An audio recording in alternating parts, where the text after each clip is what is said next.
남북한 동포교포 그리고 해외 남북한 근로자 여러분 안녕하십니까. 대동강 포커스 시간이고요. 이번 시간부터 몇 차례에 걸쳐서 북한의 숨겨진 이야기, 여자 얘기 좀 해보려고 합니다. 북한은 여인천하 이런 주제로요. 다소 좀 선정적이지만 김정일 시기부터 여자들이 좀 많아지기 시작을 합니다. 지금 김정은 시기는 눈에 띄는 여자가 너무 많고요. 그 주제를 다뤄보기로 하고요. 이걸 위해서 대한민국 북한 전문 기자 중에 최고봉 이영정 기자님 모셨습니다. 안녕하세요. 네, 안녕하십니까. 네, 반갑습니다. 네. 우리 이 기자님은 뭐 너무나 유명하시지만 96년부터 2021년까지 중앙일보에서 주로 북한 전문 기자를 하셨고 북한도 여러 번 다녀오셨죠? 네, 한 50차례 다녀왔어요. 50차례. 네. 평양에 한 7번 다녀왔고요. 그리고 지금은 이제 한국 국가전략연구원 북한연구센터장을 하고 계시고요. 특히 우리 이 기자님이 책을 여러 권 쓰셨는데 그 중에 2013년에 쓰신 책이네요. 12월 말에. 김정은 집권 이후네요. 그렇습니다. 예, 김정일과의 여인들, 그래서 평양 로열 패밀리의 비하인드 스토리 이런 책을 쓰셨어요. 네. 그래서 북한은 여인천하 첫 시간 오늘은 김정일 시기 중심으로 여인들 네. 있죠? 초기 좀 알아보겠습니다. 지금 김정일과 여인들 쓰신 책, 그 책의 골격이 뭐예요? 주로 내용이? 기본적으로 이제 책을 쓰게 된 취지가 있죠. 2011년 12월에 김정일 국방위원장이 사망하고 김정은이 이제 27살의 나이에 권력을 그렇죠. 잡았지 않습니까? 근데 이듬해 7월에 이제 저희가 좀 전에 없었던 사건이 발생하죠. 부인 이설주를 데리고 나타난 거지 예, 않습니까? 그렇습니다. 처음이죠. 제가 받은 느낌은 김정은이 이제 은둔을 강요받았던 어떤 평양 로얄 패밀리의 여성들을 이제 전면에 내세우려 하고 있구나. 그리고 예. 거기에 이제 가장 밑바탕이 됐던 거는 자신을 낳아준 생모 고용희가 고용희. 김정일 국방위원장하고 28년간을 살았지 않습니까? 그렇죠. 한 번도 그런데 북한에 말하자면 퍼스트레이디로 전면에 얼굴을 드러내지 못하고 기록 영화에는 좀 나온 게 있죠. 예, 그건 이제 비공개로 나중에 사후에 예. 나온 예. 거고요. 일반 주민들한테 한 번도 이제 뭐 국모라 그러면 너무 거창하지만 적어도 이제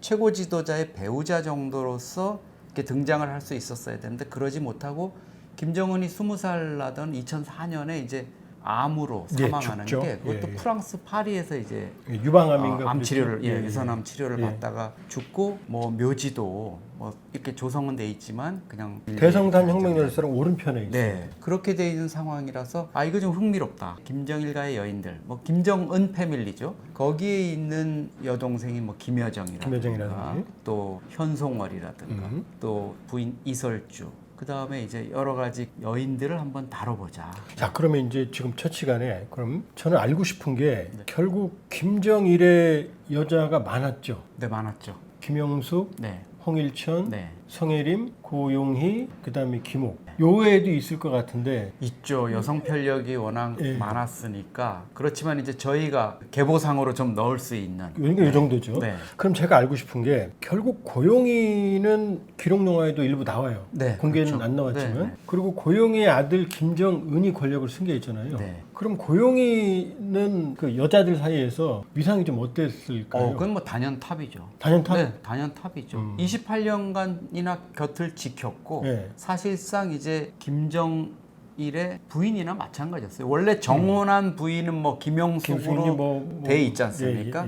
근데 그 여인에 대해서는 거의 알려진 게 없어요. 김일성의 타자수라는 소리. 예, 초기에 이제 그렇게 해서 뭐 예. 정혼을 했다 이렇게 됐는데 저는 이제 그 홍일천 김영직 사범대학 총장을 했던 홍일천에 대해서도 사실상 저는 홍일천하고 뭐 그런 관계였을까 이렇게 했는데 아직 불분명하시다. 예, 제가 미국에 연수할 때 그 미 정보기관에서 만든 그 패밀리 트리 있지 않습니까? 그걸 가게도? 보셨어요? 어쨌든 그 많은 여성들 특히 뭐 마지막에 김정일을 지켰다고 하는 그 김옥도 사실은 김옥은 얼굴은 나왔죠. 네, 잠깐 그냥 뭐 해외 여행할 때 이제 비석격으로 이렇게 따라다니는 그렇죠. 포스트레이드는 아니죠. 이렇게 등장했지 이 고용희의 위상에 비할 바가 못 된다 이렇게 얘기할 수 있죠.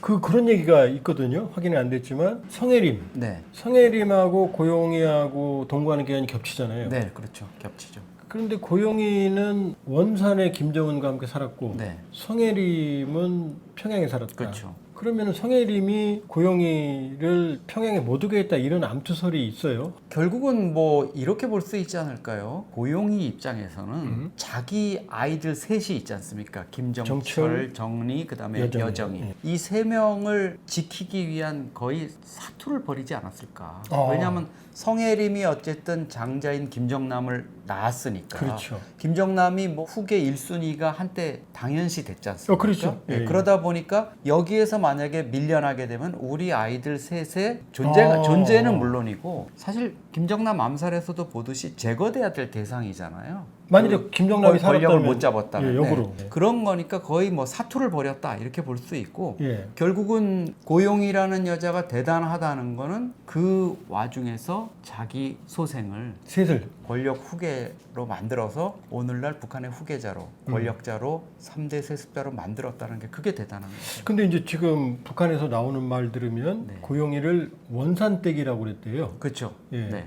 원산. 왜냐하면 이제 물론 고용이가 뒤에 보니까 네. 원산에 처음에 들어와서 거주지가 원산이었겠죠. 네. 그 얘기는 결국 진위 여부는 모르지만 고용이의 유서 같은 편지에 너희 셋이 이제 김정철, 정은, 여정이겠죠. 원산에서 살았던 뭐 이런 대목이 나오거든요. 네네네. 그럼 주요 근거지가 원산이었을 것 같은데. 원산이죠. 그게 이제 나타나는 게 뭐 원산이라는 게 니가타하고 그 가끔 만경공구가 오가는 그 오가는 루트니까 거기에 이제 초기에 정착해서 거기에 뭐가 근거지가 있었을 수도 있고요. 예.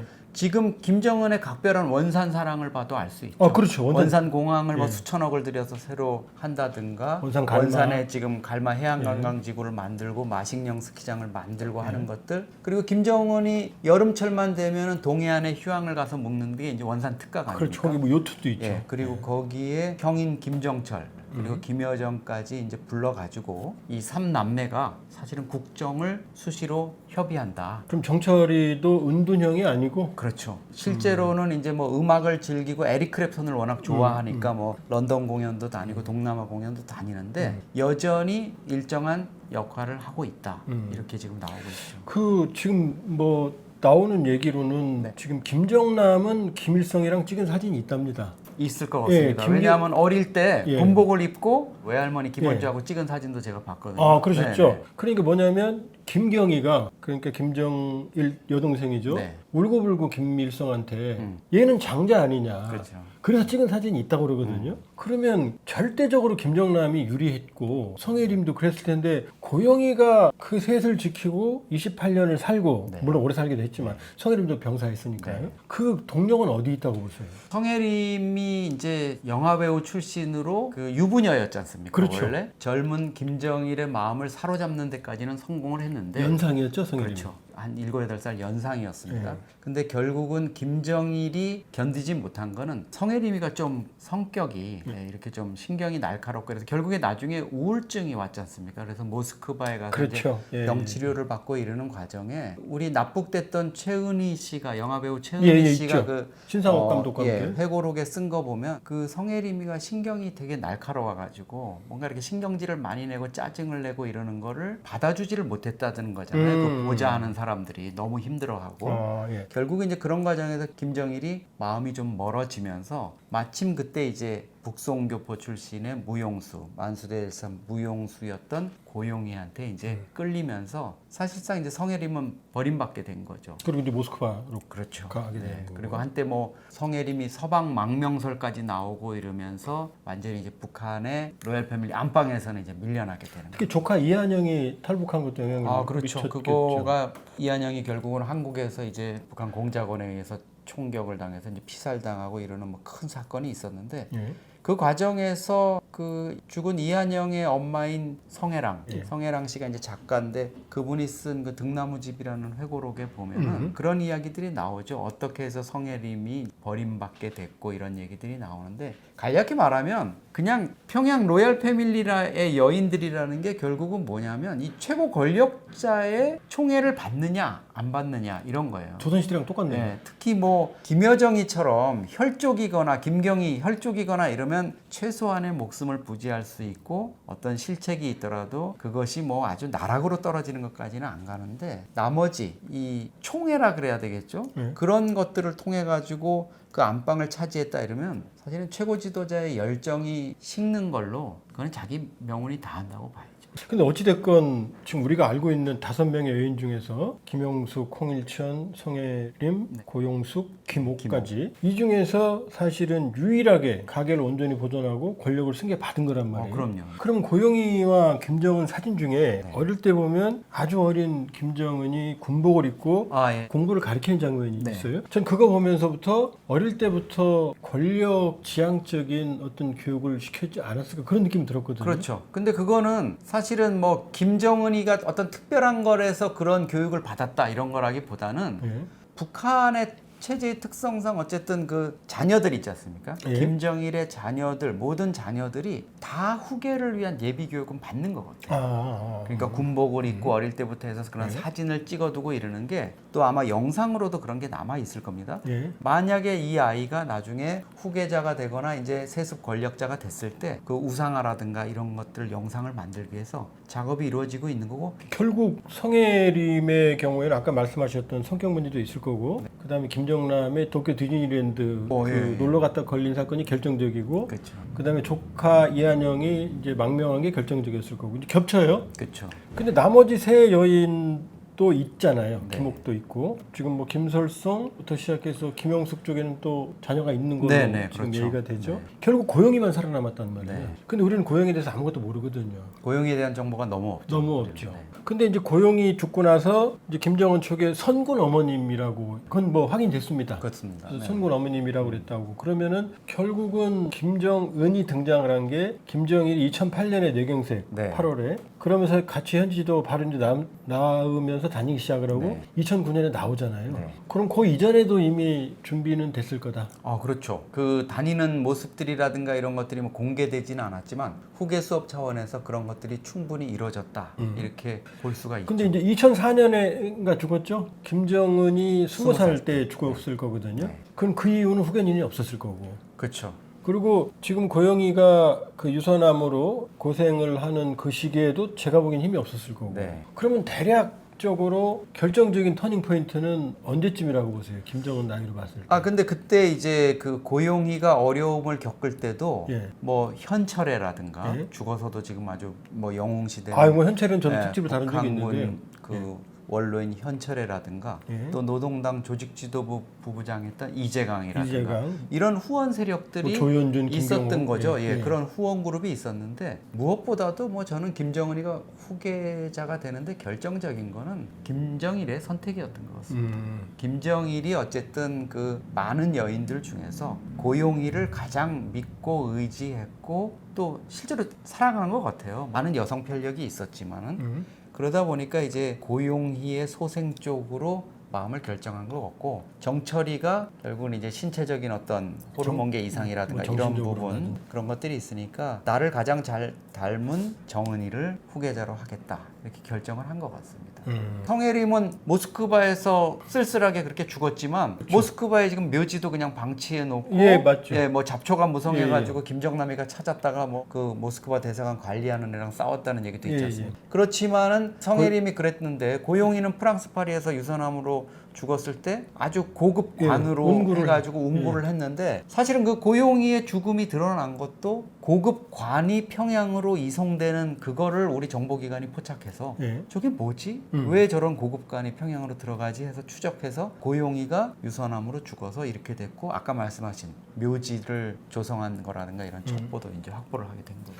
일설에 의하면은 고용이 운구가 왔을 때 김정일이 직접 순환공항에서 맞이했다는 맞습니다. 설이 있어요. 네, 설이 그 있어요. 정도로 이제 상당히 좋아했고 그래서 김정일이 이제 죽기 전에 고용희가 이제 유선암으로 죽었어요. 그래서 평양에 이제 유선암 센터를 만들라고 이렇게 유언처럼 남겼고 김정은이 2012년 집권 초에 그 병원 완공된 데 직접 찾아가가지고 예 그런 얘기를 했지 않습니까? 그래서 김정은이 사실 엄마에 대한 어떤 애착 사랑 이런 게 엄청 강한 것 같아요. 강한 것 자기가 같아요. 지키지 못하고 네. 자기를 후계자로 만들어 줬으면서도 그렇게 쓸쓸히 죽은 그런 거에 대해서 그래서 어머니 날도 만들었잖아요. 예, 김정은이. 예. 그리고 어머니 날 돼서 어머니나 또 부인한테 와이프한테 제발 뭐 장미꽃이라도 하나 사가지고 가가지고 이렇게 감사의 뜻을 전하고 이래라 이런 게 다 그 엄마 사랑에서 김정은이 실제로 대동산 혁명 열사랑 옆에 무덤이 네. 고위 간부들은 필수 참배 코스랍니다. 네. 고용이의 죽은 날짜가 6월 25일 날입니다. 네. 6월 25일 날 현장에 직접 참배한 사람들의 증언이 잇따르고 있고 네.